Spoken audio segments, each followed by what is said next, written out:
الحمد لله رب العالمين الرحمن الرحيم مالك يوم الدين إياك نعبد وإياك نستعين اهدنا الصراط المستقيم صراط الذين أنعمت عليهم غير المغضوب عليهم ولا الضالين.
Bonjour Mohamed.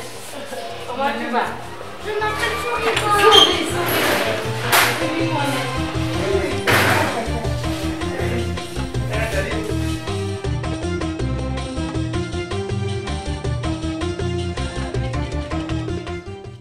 Assalamualaikum Kumbi TV fayindanonga lenki émission Kumbi Futuri ayali khadanga lenki khadinga yof serbe geni Madame Camara Fouley ayano o bismillah na lenki agani pâtissière et en même temps enseignante aga kharangundini Mermoz lenki khadi Kumbi Futuri khada khamare meñani Jeyna Batanja.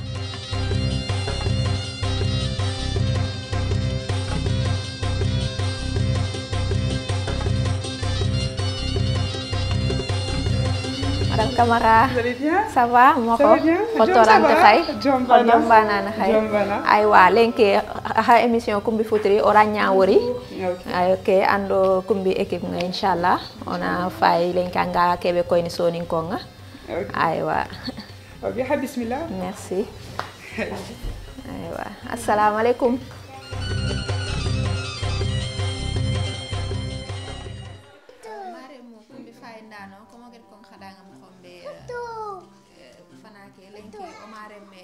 Madame Camara Fouley ayani o bismillah Kumbi Futuri nokhonga ona warana du présenter téléspectateurs ni. Assalamu alaikum Tonyan Fouley Camara khalamoko nyaninga et gato nya deben hadi. Je suis à Dakar depuis 1 an et demi, ça fait bientôt 2 ans que j'habite à Dakar. Je travaille au lycée français Jean Mermoz en tant qu'enseignante du primaire. Comme Khayr Mohambe, Fouley Camara, Kharamunda Nyani, en plus Aigo Nyanga, Fumbegene Sorayen Karanga, pâtisserie, comme Fomosugat, Tele, Gato Nyani Ba, Fomosugen Sukaranyigande, Sapi Nigande Kawe, Anike Nyagolenga. Donc, Fouley, Ankatemane Komodan, Angagoleke Berni, Anite. Donc, je travaille sur Internet, beaucoup sur Facebook, Instagram. Donc si les gens veulent faire des commandes, ils font la réservation en passant par les messages Instagram ou bien par des messages sur WhatsApp. Et je fais des livraisons, donc je fais des layer cakes, des cupcakes, c'est-à-dire des gâteaux à étage. Les layer cakes, c'est des gâteaux à étage. Il y a plusieurs parfums, il y a chocolat et bien je peux faire aux fruits aussi. Pour résumer, avec comme hombe ati ini pâtisserie di berni fofu suga telle comme gâteau bon tokoni peut-être ranti ifatam pancini soni ka kalenga mais nga semana khari fam pâtisserie di berni fofu sugeni soninka fofu su geni sukara ñigande nya sappi ñigande agato ñani ba aya susu golenga mais ken golle ani golle kan bangani ni ci internet nya fofu su geni réseaux sociaux Facebook Instagram peut-être WhatsApp ani bangani ti Kenya serbe gamula ana commande de bermi ani i postenea angana uranga kebe mulla na contacter directement ana commande de berandanga manene angri nouvelle technologie ne ko lengi angara golle mo tangri basé sur les nouvelles technologies. Parce que maintenant il faut passer par internet hein. Je pense que si on a un magasin, une personne, si je suis à Dakar et une personne qui est à Guédiawaye, il veut prendre quelque chose chez moi, il ne pourra pas me voir. Mais si je suis sur internet, une personne qui peut être n'importe où, il me voit, donc c'est plus facile pour être visible et voilà, c'est surtout pour ça. Pâtisserie ngolenga exactement comme ça beni gamuli na pâtisserie ndiberi ina patante dangani ci kankelo vraiment moi j'ai fait une formation de pâtisserie mais vraiment pour faire de la pâtisserie vraiment faut aimer ça déjà parce que c'est pas bon tout le monde peut faire de la pâtisserie mais c'est pas facile donc vraiment pour faire de la pâtisserie faut déjà aimer ça. Tu as été formée ici aussi? Non, j'ai été formée au Canada. Bon, comment dire comme pâtisserie golle ñani lenki ay ke fini restauration golle nga spécialisation ñani ak nga tiri xaraaya ate xangere xarawo xara il faut que anna métier ke xanuya angama xanu allanti diben parce que métier yani a golle côté ñani.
بسم الله الرحمن الرحيم الحمد لله رب العالمين الرحمن الرحيم مالك يوم الدين إياك نعبد وإياك نستعين اهدنا الصراط المستقيم صراط الذين أنعمت عليهم غير المغضوب عليهم ولا الضالين.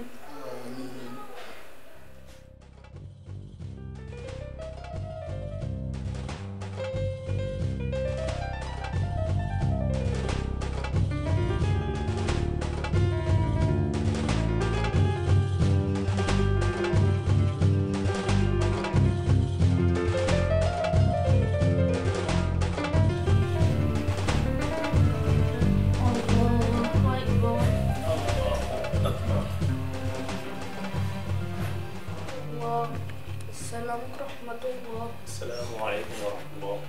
السلام عليكم ورحمة الله. استغفر الله استغفر الله. لا إله إلا الله.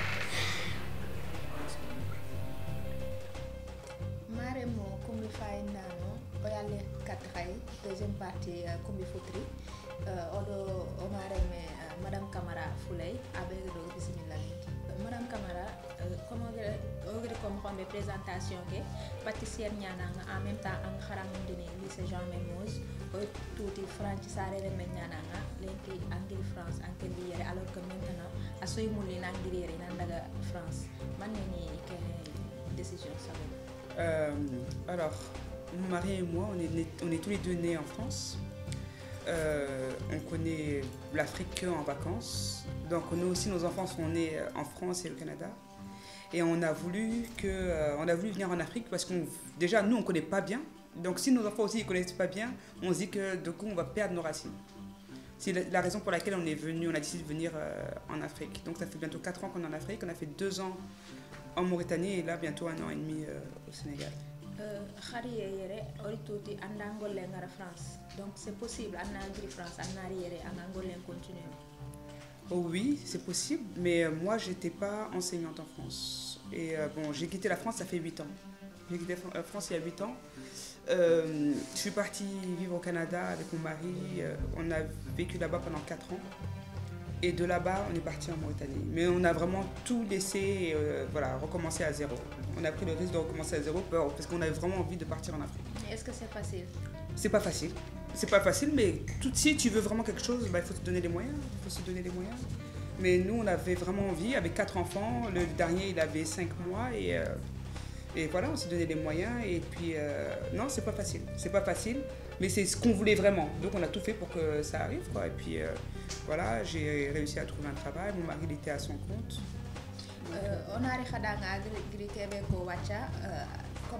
comme France sarere meñani ida susu wara idi golle fof su gagné maka don ida su wara iri Afrique man ndi ke motivé c'est parce que ikunga ituti africain ni ñani ya mais in Afrique tout vacances ni ñanari xasu fili xasu sikki anay letelle ikunchus akendu kina isu sare France ya ire mon ka sare France ado Canada donc ikunti yere tu siringa ay ikundanga igam ikunganti yere tu siri donc ire mon kari ni ñamane kenyanci igeri ken choix di beri nangil dononga igolle asu igeri wara igeri yere pour tout recommencer à zéro comme agir comme xombe amu nowo xanga na ñamula ani moyen ne ko sukini do ya pranga arrivé ne mo xombe voilà madame Camara lenki on wolati immigration clandestine solo ngi i vin riskene igatini utelle jaman palle lenki kan conseil na xamxa anga ko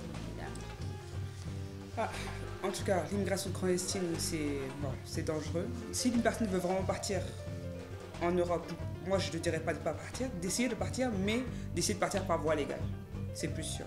Ça ne vaut pas le coup de risquer sa vie pour partir là, pour aller en Europe. En tout cas, ne prenez pas la mer pour y aller. Vraiment, essayez d'y aller par voie légale. Mais si vous voulez vraiment y aller, faites tout pour y aller. Moi, je ne devrais pas dire aux gens de ne pas y aller, mais par voie légale. Ayant vécu là-bas pendant toute votre vie, est-ce qu'on peut dire que l'Hexagone, l'Occident aujourd'hui, c'est l'Eldorado? Le paradis sur terre n'existe pas. Après, maintenant, il y a des gens qui peuvent trouver leur bonheur ici en Afrique, d'autres qui peuvent le trouver dans une campagne, d'autres qui peuvent le trouver en Europe. Après, ça dépend des gens, de ce que vous cherchez dans la vie. Moi, je ne peux pas dire que l'Eldorado existe. Pour moi, il n'existe pas. Il n'existe pas. Après, ça dépend de ce que les gens cherchent. Comment est-ce que vous risquez iga telle jaman palle bon atintiti ni na maka daga kha angana telle anna daga tikilli labante ayam poso anga an vi riskene anga rono furu ko anga tinang telle jaman palle kebe gene kha ayani bon asutini telle dono nya pour ini arse khemur mais serenga angar sa khenga noksu serbe gal simati angar sa khenni jaman palle ya allah tella muri kan tin seren maka daga kha sersu anga noksu angar sa khella wani ni dono mare mo kumbi faindano o fay kinyene o émission xempa kumbi futri lenki o mare me madame Camara Fulay ayando o bismillah Fulay ça fait ngene be gam hanga ko téléspectateur ni nana déjà je veux vous dire merci d'être venu, ça me fait vraiment plaisir. Même si je comprends très bien le soninké, mais j'ai du mal à le lundi. Donc mais bon, c'est aussi pourquoi je suis ici, pour apprendre plus. Et la prochaine fois, moi, je pourrais bien parler en soninké, Inch'Allah. Comment est-ce que vous avez Angol à travers les réseaux sociaux? Est-ce qu'elle a une adresse qui est téléspectateur pour servir dans les faire contacter? Oui, alors c'est Ley Merveille. Donc sur, j'ai la carte. Donc c'est sur TikTok, Instagram et Snapchat. Et j'ai aussi le WhatsApp, c'est 76 839 77 29. Maremo kumbi faindano nga o tigano khamamana kha émission ñani kumbi futri omareme madame Camara Fouley ageni pâtissière nga tatana khadinga kha émission kumbi futri no kutanani serbe ga amul la anna participer émission ke anna Fatsal Yankri au 77 620 13 21 wala Mouna Jara 77 809 20 09 ora khatiga ora khamam